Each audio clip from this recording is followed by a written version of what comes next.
This is something I never dreamed would happen to me. I'm humbled, overwhelmed, don't have the words to describe how I feel, so I'm just going to follow the advice I received a long time ago that says, don't hold back your tears and the hugs and the opportunity to tell others that you love them. So here goes. Jim Valvano, basketball coach at North Carolina State, several years ago as he was dying, he gave this advice. He said, if you pray, if you laugh, you think, you cry, you've had one heck of a day. But if you do that 7 days a week, you're going to have something special. Well, I've tried to do that. I really have. And I think I do have something special. I have some things that I would like to say to this group of people gathered here tonight who've been such a big part of my life, because I know I won't have this opportunity again. And hopefully I will have said something that will be beneficial to you as well. I'm thankful for my mom and dad and all my siblings. I'm the youngest of 8. I was reared in a loving Christian family. I didn't know it at the time, but it was such a great blessing. I was blessed to grow up in Portland, Tennessee, a small town on the Kentucky border. I fondly remember my days at Sumner County High School with these lifelong friends who are here tonight, and I really thank you for coming. I have so many sweet, sweet memories of you all. Participating in athletics was very important to me.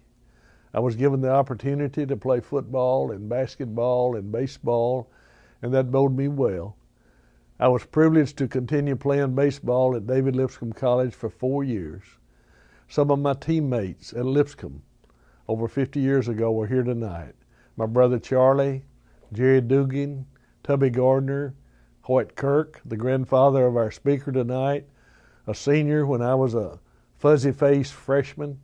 He had previously served in our armed forces, and he spoke with authority.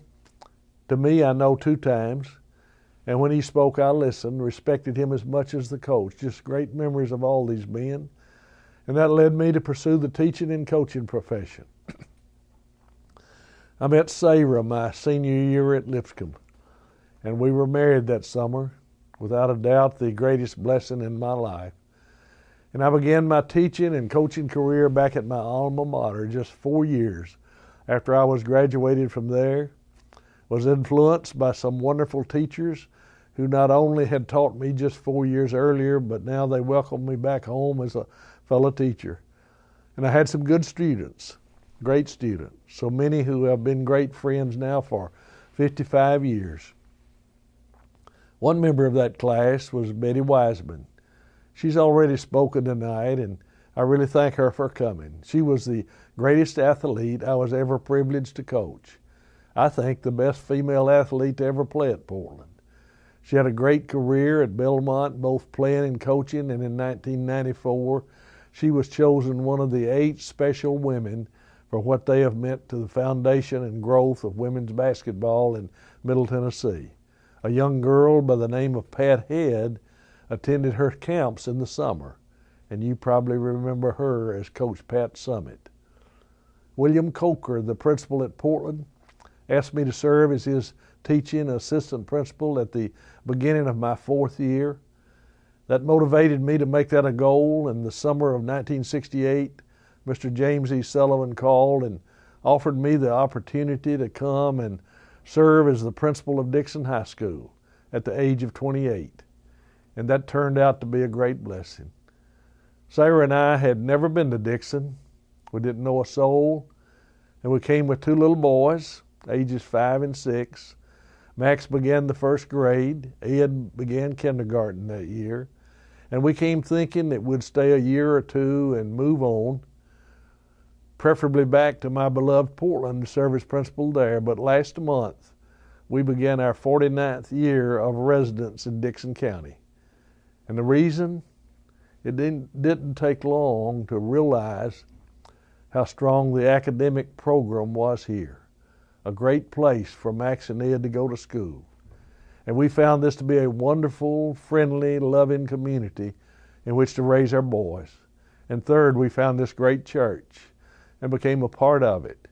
and I've been privileged to serve as an elder here for a long time. Such a great honor, one of the blessings of my life. And since retirement, it's been a big, big part of what I do. My 19 years as principal here in Dixon were just great, primarily because of the wonderful staff I was privileged to work with, all of the teachers, assistant principals, the coaches, especially the secretaries. They all did the heavy lifting for me. And many of you are here tonight. I love you. I have such sweet, sweet memories of you. And I should have told you that many years ago. Sabre stayed home with our boys for 7 years. But when we moved to Dixon and our boys started to school, she enrolled at Austin P, completed her degree, taught first grade for many years, became the supervisor of elementary education, and served there until she retired. Sabre's always been in the background in my life, but never, ever in the background in my heart. And there are two individuals I would especially like to single out tonight. I wish they were here. They would have loved this. And the first one is Bill Caudill, my oldest brother's son, my nephew. We're the same age. We grew up together. We did everything together. And Bill passed away in June of 2012. And the other one is Noah Daniel. I know many of you knew I was going to mention him. We worked together in one capacity or another for most of my time here. Noah passed away in January of 2009. They were my kindred spirits, and I miss them both very, very much. They were a big, big part of what I am. And I would be remiss as an old high school principal if I didn't leave you with some advice. Many of you are leaders. Some of you are great leaders. Some of you are on the way. And a leader is just someone with a following. Everybody is a leader. So as you serve, as you lead, let me encourage you to let what you are outweigh what's said about you. And when you have a decision to make, and the bigger you climb, the higher you climb that ladder, the bigger your leadership position, the more decisions you have to make. And when you have that decision to make, don't listen to the masses. Take advice from those you trust. And give that advice much thought. Pray about it. And then after a lot of prayer and thought, you make your decision. Not what someone else may think, but what you have determined is right. And when you've made that decision, don't bother explaining to your enemies. They wouldn't believe you anyway. And your friends, they won't need an explanation. Just let what you are outweigh what's said about you. That has been my philosophy. It has served me well, and it will for you. And it'll give you the peace that Paul talks about in Philippians 4:7, the peace that surpasses all understanding. And that's my prayer for each of you. I've heard it said, it's not what you take when you leave this world behind you. It's what you leave behind you when you take leave of this world. Sarah and I, we just really love Dixon County. We've enjoyed our time here very much, and we're enjoying our retirement days. Our friends, our boys, their wives, our 6 grown grandchildren, and so far 2 granddaughters-in-law, and we're anxiously anticipating others.